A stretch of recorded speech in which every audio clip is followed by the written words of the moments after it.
All right, hello everyone, welcome back to the next session of Zero to Hero Spoken English Batch. आज का हमारा topic है past perfect tense, जो कि बहुत इंटरेस्टिंग होता है. जनरली आप लोगों का एक डाउट होता है कि हैज़ हैव हैड को कैसे यूज़ करते हैं.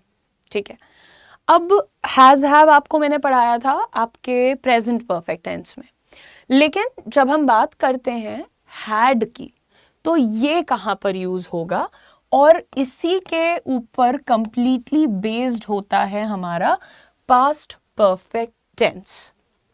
देखो, मैं आप लोगों को बार बार ये चीज़ कहती हूँ स्टूडेंट्स कि आपने जो भी अभी तक पढ़ा है टेंस के मामले में उसे बहुत अच्छे से रिवाइज करते रहना, बिकॉज अदरवाइज हमारा फ़ायदा नहीं होता है कोई. हम भूलते जाएंगे अगर, तो बाद में फिर वही घिसी पिटी चीज़ें, उन्हीं पे डांट पड़ना, उन्हीं पे नहीं, मतलब क्योंकि अब ये रिकॉर्डेड देख रहे हो आप, तो ऐसा नहीं कि मैं आपको करेक्ट कर पाऊंगी. So I request you to kindly keep working on your things.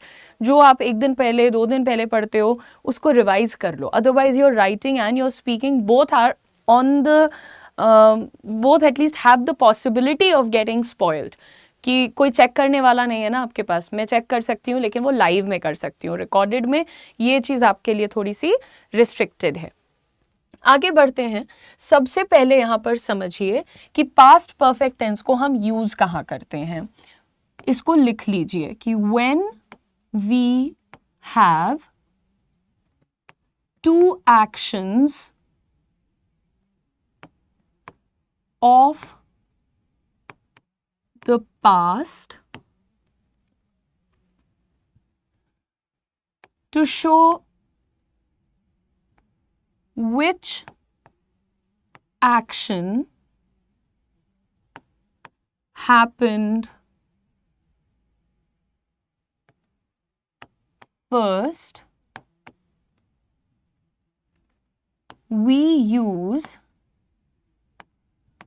past perfect tense, and to show the next action we use simple past tense. ठीक है, अब ये जो चीज़ मैंने पूरी लिखी इसको जानबूझकर मैंने सामने क्लियर आपके लिए लिख दिया है.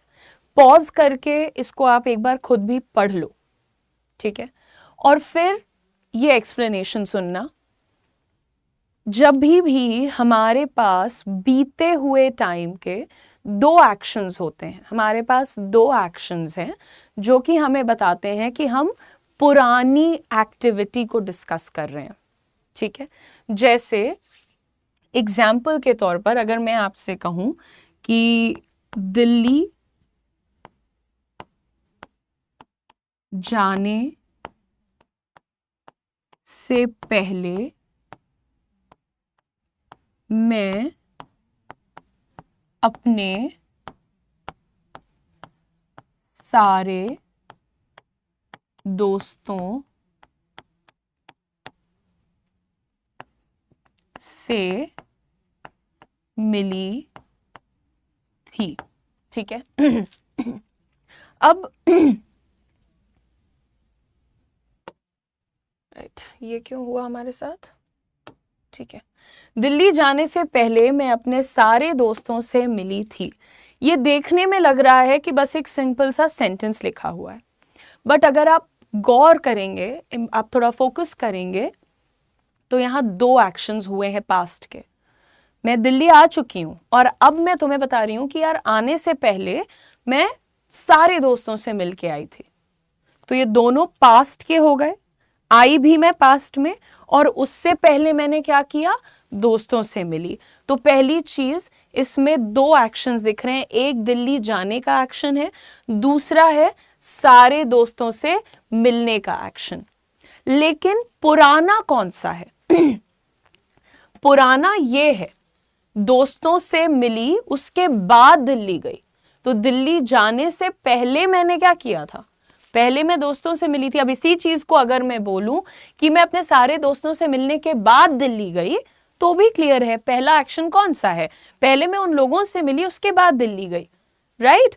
तो जब भी आप से पहले या उसके बाद ऐसा कुछ देखेंगे तो आपको ध्यान रखना है कि आपके दो एक्शंस यहां पर हो रहे हैं, ठीक है। एक पहले हुआ है और दूसरा बाद में हुआ है। ये डेफिनेशन यही कह रही है कि जो पुराना वाला है, जो पहले हुआ है, उसको एक्सप्लेन करने के लिए पास्ट परफेक्ट को यूज करते हैं, और जो उसके बाद हुआ है वो बताने के लिए सिंपल पास्ट को यूज करते हैं, ठीक है। अब यहां पे पास्ट परफेक्ट का फॉर्मूला यहीं पर लिख देती हूं आपके लिए। ये सिंगुलर प्लूरल यू आई सबके साथ चलता है। सब्जेक्ट हैड, वर्ब का थर्ड फॉर्म ऑब्जेक्ट, ये पास्ट परफेक्ट है। पुराना एक्शन पास्ट परफेक्ट से बताएंगे, लेकिन जो उसके बाद हुआ है वो एक्शन सिंपल पास्ट से बताएंगे। Subject plus V2 plus object. तो अब अगर मैं इसी चीज को ट्रांसलेट करूं कि दिल्ली जाने से पहले मैं अपने सारे दोस्तों से मिली थी, तो यहां पर मैं लिखूंगी, या कोई और पेन ले लेते हैं, यहां मैं इसका ट्रांसलेशन लिख रही हूं और अब स्पेस कम रह गया है तो थोड़ा छोटा लिखूंगी, ध्यान देना। यहां पर हम लिखेंगे इसे I had met all my friends before I went to Delhi. दिख रहा है, subject had V3, subject V2, rest of the sentence. समझ में आया कि यहां पर पास्ट परफेक्ट आपको कब यूज करना है। कोर जो होता है कि हैड का यूज क्या है वो यही रहता है। अब ज्यादातर लोग यही बोल देते हैं I met all my friends before I went to Delhi. उधर भी सिंपल पास्ट, इधर भी सिंपल पास्ट। इसीलिए मैं कहती हूँ कि बोली जाने वाली जो इंग्लिश होती है वो इतनी कॉम्प्लिकेटेड नहीं होती है। वहां कोई आपको नहीं बोलेगा अरे नहीं नहीं आई हैड मेट बोलो, क्योंकि सब लोग इंग्लिश के टीचर नहीं है। Everybody is not a competitive exam student और a teacher of English, right. तो इसीलिए बोलने में आदमी कुछ भी बोल देता है, ठीक लगता है, बट जब आप लिखते हो तब आपको स्पेसिफिकली ये रूल का ध्यान रखना होता है। जो पुराना एक्शन है पास्ट का वो हम बताएंगे पास्ट परफेक्ट की मदद से, और जो नया एक्शन है यानी इसके बाद हुआ है कंपैरेटिवली जो नया है उसको हम सिंपल पास्ट से बताएंगे। फॉर्मूला ये भी सिंगुलर प्लूरल सबके साथ जाता है, ये फॉर्मूला भी सिंगुलर प्लूरल यू आई सबके साथ जाता है। कोई डाउट, कोई टेंशन, कोई कंफ्यूजन नहीं है ना, ठीक है। आगे बढ़ते हैं और देखते हैं अब अपने 3-4 टाइप के सेंटेंसेस जो हम बनाते हैं एक टेंस से। तो बेटा हैड से डरना नहीं है। अभी हैड कब यूज करेंगे, पास्ट में जो ज्यादा पुराना काम था वो हम बताते हैं। अब जरूरी नहीं है कि हमेशा दो एक्शन दिख रहे हैं, ठीक है। अब जैसे कभी कभी ये होता है कि हम बस ये बोलते हैं कि जैसे तुमसे किसी ने कहा कि तुमने शाम को 6 बजे लंच किया है, तो तुम कहते हो नहीं नहीं मैंने पहले 1 रोटी खाई थी। अब पहले खाई थी ना, तुम ये नहीं बोल रहे हो कि लंच करने से पहले मैंने 1 रोटी खाई थी, तुम बस इतना कह रहे हो नहीं नहीं मैंने पहले 1 रोटी खा ली थी। तो आप अंग्रेजी में कैसे बोलते हैं, I had eaten 1 chapati earlier. Earlier यहां पे पहले की बात कर रहा है। सो जरूरी नहीं है कि हर बार 2 एक्शन हो, लेकिन मैंने पास्ट के भी पास्ट में यानी लंच करने से पहले 1 रोटी खाई थी। अब जरूरी नहीं है कि हर जगह तुम ये बोलो कि 1 रोटी खाई थी, सब दोस्तों से मिली थी, ऐसा दिखाया नहीं जाता। बट हमको पता होता है कि पास्ट के 2 एक्शंस हैं, उसमें जो ज्यादा पुराना है या मैंने काफी देर पहले पास्ट में कोई काम किया था, तो वो मैं दिखाती हूं अपने पास्ट परफेक्ट यानी हैड प्लस V3 की मदद से। ठीक है ना। अब देखते हैं धीरे धीरे अपने सेंटेंसेस को। तो सबसे पहला है यहां पर डिक्लेरेटिव पॉजिटिव। मैं दोस्तों से मिली थी, मैंने पत्र लिखा था, उसने गाना गाया था। उसने पहले गाना गाया था, फिर वो घर गया था। देख रहे हो ना यहां पर कैसे बोला मैंने, उसने पहले गाना गाया था, फिर वो घर गया था। अब कई बार होता है कि आप ये नहीं बोलते हो कि फिर वो घर गया था, आप बस इतना कहते हो नहीं उसने पहले गाना गाया था, बस इतना बोल के आप रुक गए। तो इसको कैसे ट्रांसलेट करोगे? He had sung a song. उसने गाना गाया था। Then he went home. फिर वो घर गया था। Then he went home. Then यहां पर फिर के लिए यूज हुआ है। क्लियर है ना बेटा? तो पहले गाया था, बाद में हुआ था, फिर गया था। तो ये पहले, बाद में, फिर, और था का पुराना, पुराने का भी पुराना। इसीलिए ना पास्ट परफेक्ट को एक और नाम देते हैं, पास्ट ऑफ द पास्ट, यानी पास्ट के भी पास्ट में जो चीज हुई है उसके लिए हम यूज करते हैं अपना पास्ट परफेक्ट टेंस। फॉर्मूला तुम्हारे सामने मैंने बिल्कुल क्लियर वर्ड्स में लिख दिया, I have written it in clear words. अब देखो क्लियर नहीं होता, इट इज क्लियर वर्ड्स। ठीक है, तो ये आपने देख लिया। चलिए इसको हटा देते हैं, एग्जाम्पल को जो हमने यहाँ पर आपके लिए लिख के रखा है वो देख लेते हैं। मीटिंग से पहले ही उसने अपना काम खत्म कर लिया था। अब यहाँ पर आप पहचानो कि कौन से दो एक्शंस हैं और कौन सा पुराना है, कौन सा बाद का है। ठीक है बेटा, तो पहला यही था कि पहला उसने काम खत्म किया था। He had completed or finished his work before the meeting. Easy था बिल्कुल, राइट? सो ये आप यहाँ पर देख लो, she हो गया लड़का है भाई, she had finished her work लड़की है भाई, she had finished her work before the meeting, है ना? तो लड़का अपना, he his, लड़की अपना, she her, ये तो समझते हो ना आप लोग। तो ये आपके सामने इसका ट्रांसलेशन है। वह खाना खा चुकी थी, उसके बाद कॉलेज गई थी, या वह खाना खा चुकी थी, उसके बाद मैं घर पहुंची थी। तो ये सारी चीजें समझना, कई बार बोलते नहीं है कि उसके बाद कुछ हुआ था, बस हम ये कहते हैं चुकी थी, चुका था, कर लिया था पहले, ऐसे करके। सो वह खाना खा चुकी थी, she had eaten food, she had eaten the food, और फूड दोनों सही है। ठीक है, तो ये एग्जाम्पल हो गया डेक्लरेटिव पॉजिटिव का। उसने कहा मैं पुस्तक पढ़ चुका था, उसने कहा, इसको क्या ही हैड सेड लिखोगे? उसने कब कहा? जब वो पढ़ चुका था। तो पुराना ये है, हैड यहां पर आएगा, ये बाद में हो रहा है तो ये सिंपल पास्ट में होगा। ही सेड, ही हैड नहीं, he said I had read the book, he said I had read the book. आप उसी के शब्दों को आप बिल्कुल, जैसे आप कहते हो ना उदिशा ने कहा कि उदिशा खाना खा चुकी थी, वैसे ही आप बिल्कुल उदिशा के वर्ड्स यहां पर कॉपी कर रहे हो, अपना नहीं। आप ये नहीं कह रहे हो उसने कहा कि वो खाना खा चुका था, उसने कहा मैं पुस्तक पढ़ चुका था, he said I had read the book. ये समझ रहे हो ना यहाँ पर, यहाँ क्यों आई आया है?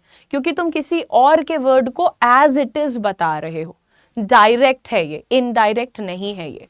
ठीक है, ये भी आगे पढ़ोगे कि डायरेक्ट इनडायरेक्ट क्या होता है। नेक्स्ट देखते हैं बेटा, अगर हमें नेगेटिव, उसने पहले खाना नहीं खाया था, जब वो कॉलेज गया तो वो उसने पढ़ाई नहीं की थी, कॉलेज जाने से पहले वो पढ़ाई कर चुका था, जब वो कॉलेज गया तो उसने पढ़ाई नहीं की थी। तो आपको ध्यान देना है कि नो, नॉट, नेवर कैसे लग रहा है, कुछ नहीं बदलता यार, देखो it's very easy. Now you have subject, you have had, उसके बाद आपको नॉट लगा देना है, वर्ब का थर्ड फॉर्म और ऑब्जेक्ट लगा देना है। Can you do this much? Of course you can do this much, right? तो फटाक से आपको थोड़े एग्जाम्पल दिखा देते हैं यहाँ पे। जब मैं पहुंचा तो वे नहीं गए थे, वो तब तक निकले नहीं थे, वे गए नहीं थे, जब मैं पहुंचा वो वहीं थे। तो पहले क्या हो रहा है? वे नहीं गए थे, पहले यही हो रहा है ना। अगर मेरे पहुंचने से पहले वो चले गए होते तो मैं थोड़ी बोलता कि वे नहीं गए थे, है ना। तो पहचानना इज इंपॉर्टेंट हियर, वे नहीं गए थे। तो इसको पहले जब मैं पहुंचा सिंपल पास्ट में आएगा when I reached, when I reached, subject V2, जबकि English when I reached they had not gone, they had not gone, ठीक है। they hadn't left, left का मतलब होता है निकल जाना, gone का मतलब होता है जाना, तो वो भी सही है, ये भी सही है, ठीक है। they had not left when I arrived, पहुंचना, arrive और reach भी सिनोनिम है। तो मैंने सीक्वेंस थोड़ा अलग लिखा है, इन्होंने अलग लिखा है, मैंने बिल्कुल हिंदी के हिसाब से लिखा है। पहले तो ये यही बता रहे ना कि जब मैं पहुंचा, तो मैंने लिखा when I reached they hadn't left। अब hadn't क्या होता है बेटा, had और not को जब जोड़ते हैं तो क्या बनता है, hadn't बनता है, hadn't, ठीक है। hadn't नहीं होता है, hadn't नहीं, इतना बड़ा बड़ा प्रोनाउंसिएशन नहीं करना चाहिए। प्रोनाउंसिएशन इज वेरी जेंटल, जितना आप सफाई से बोल सकते हैं उतना सफाई से बोलिए। जैसे अब एक वर्ड होता है हमारे हिंदी में लक्षण, है ना, थोड़ा ये एंड बना दिया मैंने, चलो लक्षण समझ लो तुम। तो लक्षण होता है, अब इसी को बहुत सारे लोग लक्षण बोलते हैं, हमारे यूपी में तो लक्षण हो जाता है वो, लक्षण, ये सब अच्छा थोड़ी लगता है। तो वैसे ही तुम हैड को हाइडेंट बोलोगे या हाइड बोलोगे तो आए नहीं है वो, that is a, had, had, right everyone. So ये जो मैं आपको बीच बीच में प्रोनाउंसिएशन का ज्ञान देती हूँ, ये आप लेते रहिए और इसको अपने ऊपर अप्लाई करते रहिए। नेक्स्ट एग्जाम्पल, नेक्स्ट कैटेगरी है इंटेरोगेटिव। कौन सी कैटेगरी है ये, questions which can be answered with a yes or no। ये मैं आपको सिखा चुकी हूं। तो वो सवाल जिनको आप हाँ या ना में आंसर कर सकते हो, उन्हें हम किससे शुरू करते हैं, ऑक्सिलरी से। और ऑक्सिलरी कौन सा लेते हैं, जो नेगेटिव में भी यूज हुआ था। नेगेटिव में यूज क्या हुआ था, हैड। परफेक्ट में पूरी जगह हैड यूज होता है, बस सिंपल वाले में बदलता है। सिंपल में वॉज वर्ब भी यूज होता है और डिड भी यूज होता है, इज एम आर भी यूज होता है और डू डज भी यूज होता है। कौन सा कहाँ होता है पढ़ा चुकी हूँ, रिवाइज कर लेना। इधर देखते हैं बेटा, had subject past participle object आपका पहला फॉर्मूला है। सबसे पहले हैड से शुरू करते हैं ना, तो यहाँ पर पहला एग्जाम्पल आपसे कह रहा है, क्या उसने समय सीमा से पहले काम पूरा कर लिया था, यानी डेडलाइन से पहले, समय खत्म होने से पहले क्या उसने काम पूरा कर लिया था। अब क्या तुम इसको हाँ ना में आंसर कर सकते हो, तो बोलो यस, बिल्कुल कर सकते हैं। तो हाँ उसने काम पूरा कर लिया था, नहीं वो नहीं कर पाई थी। तो ये आप कैसे शुरू करोगे, ऊपर फॉर्मूला लिखा है, ध्यान से देखो। Had she completed the work before the deadline, तो यहाँ पर ही होगा या शी, वो तो इनके ऊपर ही डिपेंड करता है, क्योंकि इसमें जेंडर नहीं पता चल रहा, राइट, कि आप लड़के की बात करो या लड़की की। सो had he completed the work before the deadline. Work को, प्रोजेक्ट को असाइनमेंट भी बोलते हैं, होमवर्क को भी असाइनमेंट बोल सकते हैं, प्रोजेक्ट को भी असाइनमेंट बोल सकते हैं। So had he completed the assignment, the assignment, the क्यों बोला है, क्योंकि द जो तुम्हारा वर्ड होता है, दिस कैन बी दी और द, कब, अगर वावल का साउंड है, यानी ए ई आई ओ यू, साउंड पे ध्यान देना, ठीक है, स्पेलिंग पे नहीं। असाइनमेंट, तो अ का साउंड है, इसलिए मैं यहाँ पर इसको दी बोलूंगी। और कोई भी कॉन्सोनेंट का साउंड होगा तो वहां पर मैं द बोलूंगी, जैसे द बैट, द गेम, ये सब क्या है आपके कॉन्सोनेंट है। लेकिन the assignment, the sorry the assignment, the and, the Englishman etcetera, तो जब भी वावल का साउंड है दी बोलो, कॉन्सोनेंट का साउंड है द बोलो। ये भी प्रोनाउंसिएशन रिलेटेड ज्ञान था।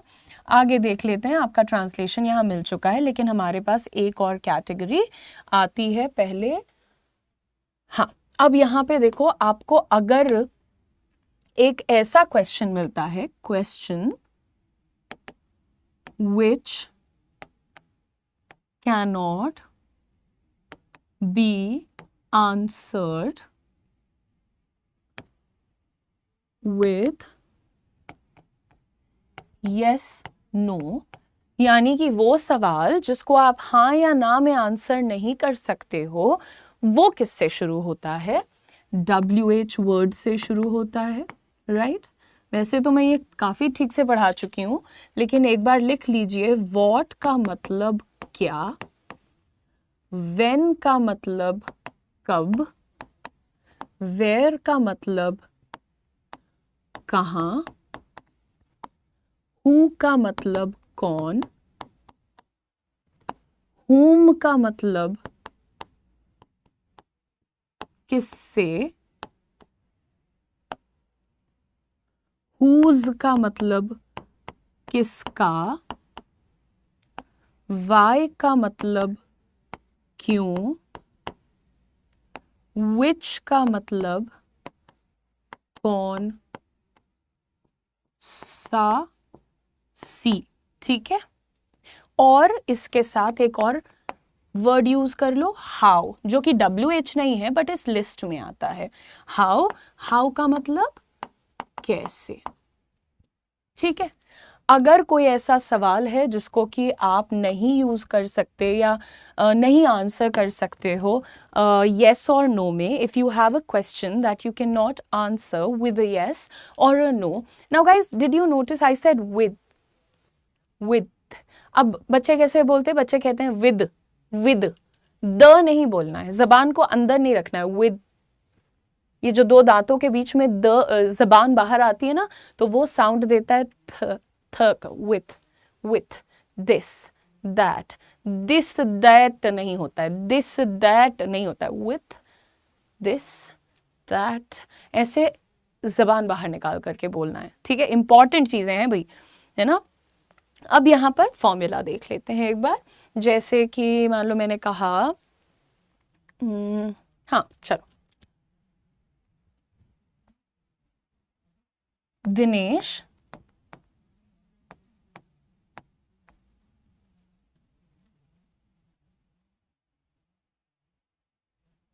सेंटेंस लंबा सोचना पड़ता है यार।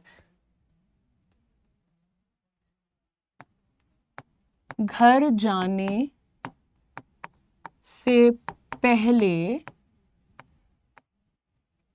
यहां क्यों आया था? क्या सेंटेंस लिखा मैंने? दिनेश घर जाने से पहले यहां क्यों आया था? तो पहले क्या हुआ? पहले यहां आया था। तो हम कैसे शुरू करेंगे? क्यों, क्यों हमारा सवाल है, क्वेश्चन वर्ड क्यों है, तो कौन सा वर्ड लगेगा यहां पर? देख लो, अपनी डिक्शनरी यहां रखी हुई है। क्यों के लिए हम यूज करते हैं why। फॉर्मूला लिखो पहले, चलो, WH word plus had plus subject plus V3 plus object, और जो बाद में हुआ यानी वो घर गया, तो वो किस में लिखोगे? सब्जेक्ट V2 ऑब्जेक्ट, यानी कि सिंपल पास्ट में लिखोगे, है ना? तो यहां पर हम इसको कैसे ट्रांसलेट करेंगे? हम कहेंगे why had दिनेश, देखो जब भी तुम किसी का नाम लिखते हो ना, हमेशा कैपिटल लेटर से शुरू करना। Names are always started with a capital letter. Why had Dinesh come here before he went home? Simple, ठीक है? Why had Dinesh come here before he went home? Hindi example, formula that we followed, English translation, WH word revision. Two types of interrogatives are there. Two types of declaratives are there. When do we use simple past, past continuous, past perfect? We have discussed it all. Right? So I am doing this intentionally कि आपको एक एक tense एक दिन में सिखा रही हूँ मैं, और एक टेंस को कितनी तरह से यूज़ करना है ये सिखा रही हूँ मैं. So it's a very polite request to all of you, please please please make sure that you are revising everything. This might seem easy right now, but eventually we forget. Eventually का मतलब बाद में जा कर के, आगे चल कर के हम भूल जाते हैं, and that's not a good thing to do. So please kindly, I beg of you, I request you, I remind you to revise these things. Also reminder है, क्या आपने अपना daily English speaking slot book किया? मेरे साथ नहीं करना है, खुद के साथ बुक करना है. यानी दिन में सुबह 9 से 9:30, एग्जाम्पल है 10 से 10:30, शाम को 7 से 7:30. ये 3 स्लॉट हो गए. इसमें क्या करना है, मैं सिर्फ इंग्लिश में बोलूँगा. अगर तुम्हें आधा घंटा ज़्यादा लग रहा है, तुम 15 मिनट कर लो. बट जब तक मेहनत नहीं करोगी, इन्वॉल्व नहीं होगी, चीज़ों को प्रैक्टिस नहीं करोगी, रिवाइज नहीं करोगी, तो बहुत सारी ऐसी चीज़ें होती रहेंगी कि मुझे तो समझ नहीं आ रहा, नहीं मुझे कॉन्फिडेंस नहीं आ रहा. थोड़ा एक बार पुश कर लो. अपने टाइम पे देखते हो, अपने स्पीड पे देखते हो, तो टालो मत. कुछ चीज़ों की जिम्मेदारी लेनी पड़ेगी यहाँ पर. ठीक है? सो यहाँ पर हमने पास्ट परफेक्ट को क्लोज किया है, सारी चीज़ों को प्रॉपरली डिस्कस किया है. Make sure that you revise this, learn this, revise everything that we have done earlier also. I will see you guys with a new session tomorrow. So keep working hard, keep shining, all the best, keep revising.